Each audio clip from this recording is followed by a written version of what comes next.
బీజేపీకి సంబంధించిన కేసు జరిగినప్పుడే ఓహో వీళ్ళు ఏదో ఫోన్ ట్యాపింగ్ బాగా చేస్తున్నారు, అప్పుడే అర్థమైపోయింది అంతే. అదే బీజేపీని ఇన్వాల్వ్ చేయాలి, బీజేపీని టార్గెట్ చేయాలి అనుకున్నారు, అవ్వలేదు, అది ఒక్కటైతే అవ్వలేదు ఫైనల్గా.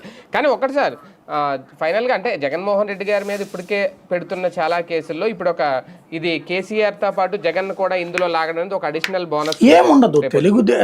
చంద్రబాబు గారికి శిష్యుడు ఇస్తున్న గిఫ్ట్ అని కూడా నేను అనుకోలేదు. రేవంత్ చేపిస్తున్నది కూడా కాదు.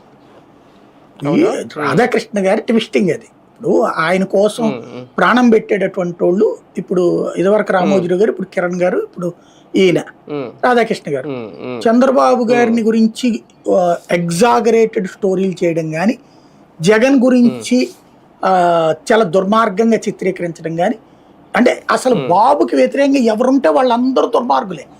మోడీ ఇదివరకు దుర్మార్గుడే, రాజశేఖర రెడ్డి దుర్మార్గుడే, చిరంజీవి దుర్మార్గుడే, ఇప్పుడు ఈ వీళ్ళు దుర్మార్గులే, జగన్ దుర్మార్గుడే.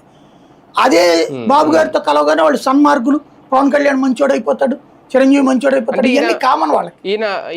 ఈయన ఎవరైతే ఉన్నారు ప్రభాకర్ రావు ఎస్ఐబి చీఫ్, ఆయన నోరు విప్పితే జగనే చేయించారు లేదంటే కేసీఆర్ చెప్పారని చెప్తే అప్పుడైనా ఏమి ఇరుక్కో. అదే అనేది జగన్ చెప్పాడని ఎట్లా చెప్తాడు అతను? జగన్ ఇతనికి చెప్పడు కదా. నేను పంపించాను, జగన్ చెప్పాడు, జగన్ ఇతను పంపించుంటే కనుక చెప్తొచ్చది. ఇతను పంపిస్తే కనుక చెప్పచ్చు, అప్పుడు ఇష్యూ ఉంటుంది. అప్పుడు ఇరుక్కుంటారేమో.